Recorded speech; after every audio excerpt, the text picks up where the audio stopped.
Hey everyone, Weeb Shorts here, back from the dead to bring you a video on 10 uncommon tips in Weiss Shorts. So this video is going to cover both types of uncommon tips, which will be tips for situations that only come up once out of every 100 or so games, as well as tips that I just don't see a whole lot of people talking about. Now I'm going to run through these pretty quick. If anything feels like it wasn't elaborated on enough, feel free to tell me in the comments. So without further ado, we will get into the first tip here. So our first tip is that damage wins games. This is a very simple concept that a lot of people tend to often use as a meme before making a play that appears to be aggressive and not well thought out. But there's a lot of truth to this. Weiss doesn't have any alternate win cons. Every game is decided by who deals 28 or more damage the first.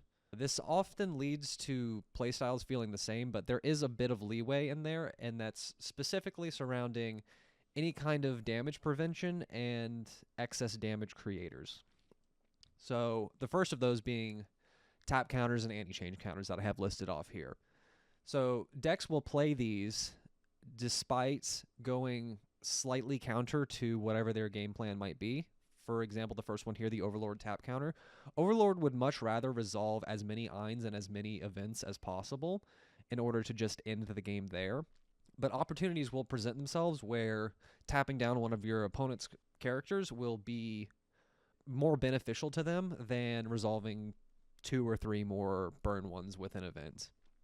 And any deck playing a 1k1 can leverage this, as if your opponent is out several climaxes early on into the game, playing 3 characters in a climax might just push them to level 2, and I don't care how defensive your deck is, you can't stabilize from that consistently. No matter what the matchup is, if you're a level and a half, 2 levels behind, you're probably losing that game more than 50% of the time.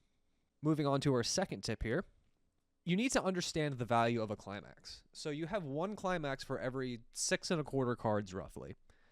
And keeping this conversion of the actual value of a climax itself can influence a lot of decisions, including but not limited to, is a stock swap good? How big of damage should I be swinging for? And will a brainstorm hit?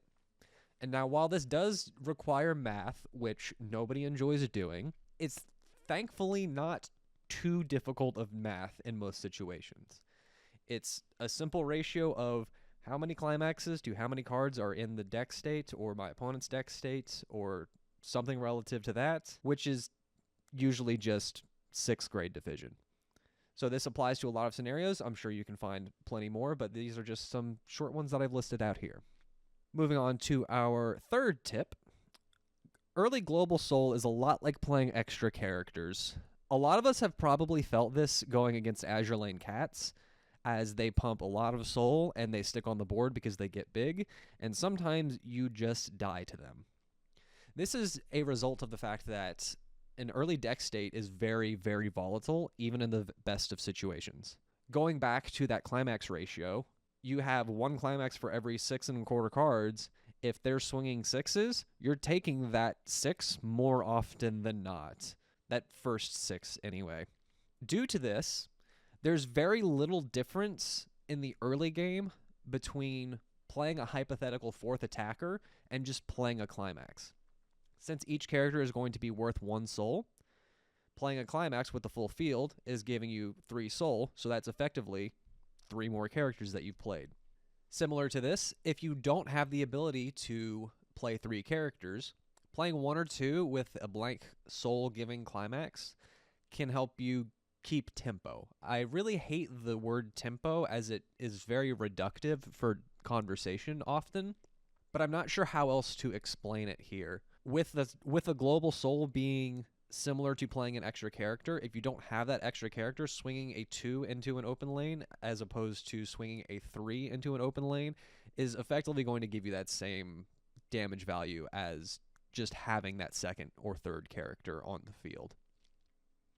So our fourth tip here is about the turn 1 clock pass. So this is specifically only for going first on your first turn 1. Due to the fact that you are only allowed to attack with 1 character, This effectively turns that a draw clock pass into a pay one draw card whenever you go first. It's a pay one plus, which generally speaking, if you have a card that just said pay one draw card, that'd be a pretty good card. However, it's not quite as simple as that, and I won't get too much into details, but sometimes you do want that. This is often useful in decks that really want to tri-field, but also don't particularly want to hit level 1 second. This will give you that extra card to tri-field the next turn, and then give you the 3 stock going into level 1 that you might need for whatever kind of setup you need. There are also just as many scenarios where this is not good. If your opponent is a deck that wants to tri-field turn 1 going second, so something like Bang Dream right now, if they see you not play a character on turn 1, going back to our last point, you're effectively giving them an extra attack because you're opening up that one lane where they originally would not have the extra soul, and now they have that extra soul, so you've basically given them an extra character to attack with. And a bit of a fringe side of this, your opponent can sometimes overextend if they see you just not play anything. If you draw clock pass without really thinking too much, then your opponent might think, oh, they're out a whole lot of climaxes, and they weren't going to tri-field, but now they do tri-field, and it was a bad tri-field for them, and you can just capitalize on that. That said, nobody ever thinks and then passes, so if your opponent is paying attention to how long you took on your turn, and they see that you thought about passing and then passed, they probably won't overextend, so be sure to decide these things quickly. So for our 5th tip here, we have something similar, the mid-game pass. So this is a specialty of mine against Neg-Soul walls, as every Neg-Soul wall wants to play an extra climax in order to continue having that Neg-Soul wall up. It means they don't take damage, and they have a chance of dealing damage to you. A way that there is to combat this is to just not attack into them. Make them attack into your open lane, assuming that you don't need the stock for it. If you're not going to be dealing damage to them, and you don't need stock, there's just no reason to attack. With them attacking into your open lanes, assuming this is level 2 and onwards, if your deck is even relatively compressed, you're probably not going to be taking 2 of those 3 attacks. Frequently, you will also not even take any of those attacks if they end up swinging for 5s or more, depending on which Neg-Soul wall that they're playing. Eventually, they will not draw the climax, and then you will be able to deal damage again. Tangential to this, but in a different capacity, is a lot of sets, especially nowadays, really want to hit level 3 first, as they have way more kill potential at level 3 than at level 2. First example I give here, Bang Dream. If it hits level 3 first, gets 3 Dolores and an Oblivionis on, you're probably going to end up taking 8 or more damage, which will kill you from mid to late level 2. If you just forego a last attack or attacking at all, again, because you have all of the stock that you need for your level 3 turn, they're just limited to 3 vanilla attacks. So if they don't hit level 3 first, they can't kill you. And that gives you the opportunity to kill them or to set up to not die to their finisher through whatever means it may be. So with our 6th tip here, we have choosing the right chump attacker. Not all dead cards are created equal. There will frequently be times where you have an excess of hand and an open lane to put something into, or an unscalable wall on your opponent's field. It's very important to think about why you want to put what character in front of an open lane or in front of a wall, as putting the wrong character there can be exploited in different ways. I believe the most common issue with this is if you have a chump attacking level 1 and you're going into like level 3, your opponent can save that level 1 as the last thing to attack into, just in case they need to side to adjust their soul damage. Similarly, crashing the wrong character into a wall can easily snowball in ways that you wouldn't even notice. So say you had some kind of a Rico effect, something that filters a card in your hand, and you think, oh, I don't need this, I'll just throw this into the wall. 2 turns later, you might be wondering, I have 3 climaxes in my hand and nothing to do with them. Well, if you had chump attacked with something else earlier on, maybe that wouldn't have occurred. With our 7th tip here, everything's always a game piece. This is probably the most vague piece of information that I have in this video. However, I believe it's important to remember that One of the great things about this game is that your 50 card deck is 100% of everything that is going to happen in the game. Every action you take is going to move a card from one location to another location. So with that, very few cards are truly lost. Everything moves from one zone to another. You can make things move from one zone to another, sometimes with more control than others. But I believe it's important to not treat anything as specifically lost. With tip number 8 here, memorize your stock to the best of your ability. Now, while it would be ideal to memorize every single card in your stock in order, it's not really necessary. And a really good way to not have that much mental overhead is to use any kind of visualization techniques. So everybody likes to, well, I should say everybody has the ability to think of things in different ways. Some people think better in numbers, shapes, colors, sounds, whatever it may be. Use however your brain decides to think of things as a way to flag certain cards. So often how I visualize this is I will, in my head, color my entire stock, each card, green.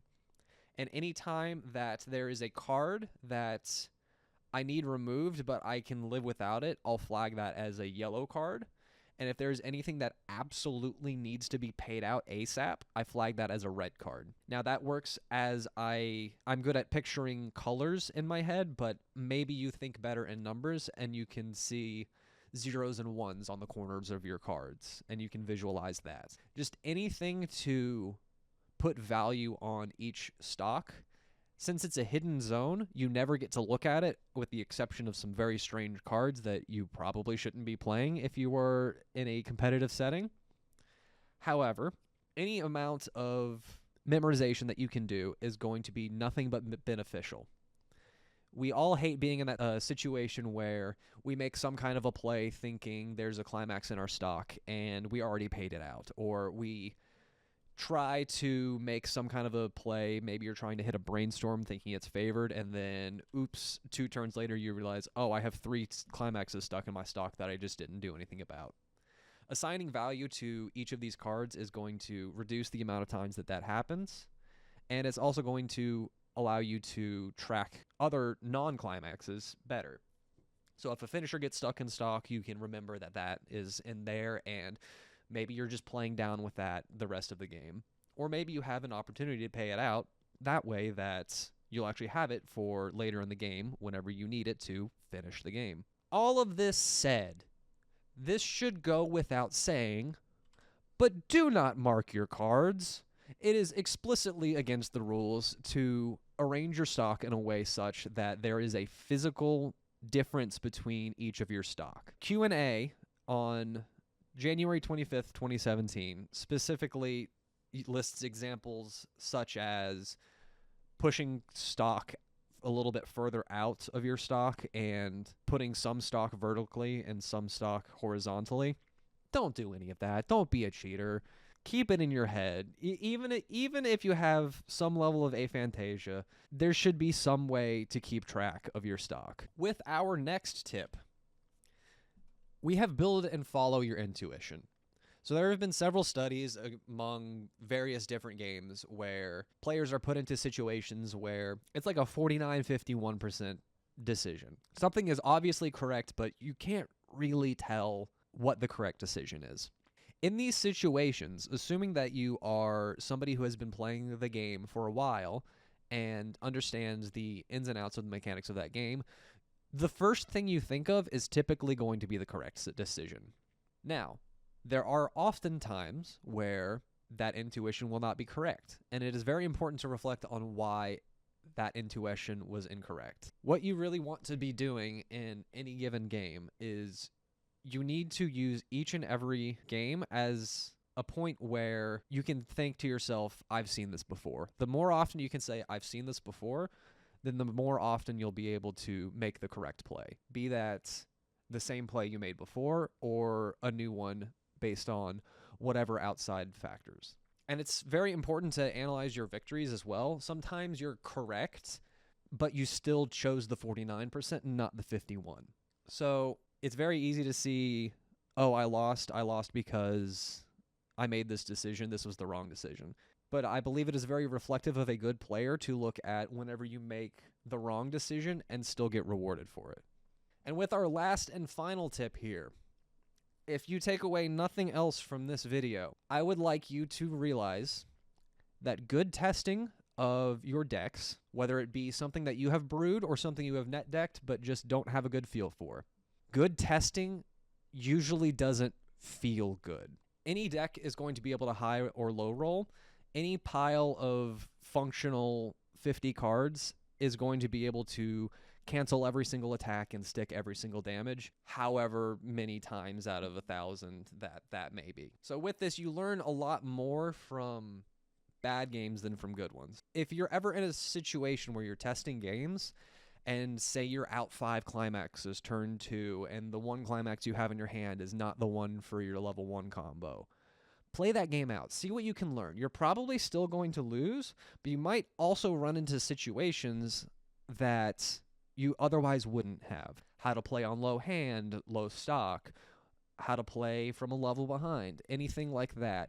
These are the things that you need to keep in mind for going into a major tournament, such as a regional or anything like that, where whenever you sit down and that happens at the tournament, you can't just decide to shuffle up and play a different one. You're never going to hit enough test games to be able to call your testing a good sample size. A good sample size for this game is going to be anywhere up to 10,000 games. You're not going to hit that many games with each game lasting at minimum 20 minutes. That said, more is always going to be better. Get more reps on your decks, play out more bad games, and extending from that, if you're a mile ahead and your opponent is fine with just shuffling up again and they're not needing the testing, maybe just quit the good game and shuffle up again until you find a bad game. Something you should also be doing during your testing is allowing yourself to be punished for your mistakes. It is very easy during testing to see, oh, I shouldn't have brainstormed here because I'm out all 8. I don't need to mill cards. And you just put the cards back in your deck, put the stock back in your stock. Let yourself be punished for that. It is way more memorable to lose that game due to one major mistake than it is to take it back and then learn nothing from it. You will commit more things to memory by allowing yourself to feel the pain of the mistake that you have made than you will thinking to yourself, oh, I'm a better player than this. I wouldn't make that mistake in a real situation, so I'm not going to say that that happened during our testing. Removing as much ego as you can from your testing is going to yield much better results. And just a last point on this, just thinking about your games is not going to be valid testing. You can have the most creative mind out there, but if your entire testing process is imagining scenarios against different decks, it's not going to play out like that in person. I've seen several people say that they've gotten 80 plus games with a deck, and I ask them how their games are going, and they're just like, oh, I was thinking about it. I was thinking through 20 games on a walk the other day. That's not how that works. So with this is the end of the video here, and I would like to thank you for watching. Please subscribe. I'm going to be trying to make more content as I think of things here soon. And feel free in the comments to tell me how I'm wrong on all of these. Or if you have like your own tips, feel free to share those. Until then, farewell.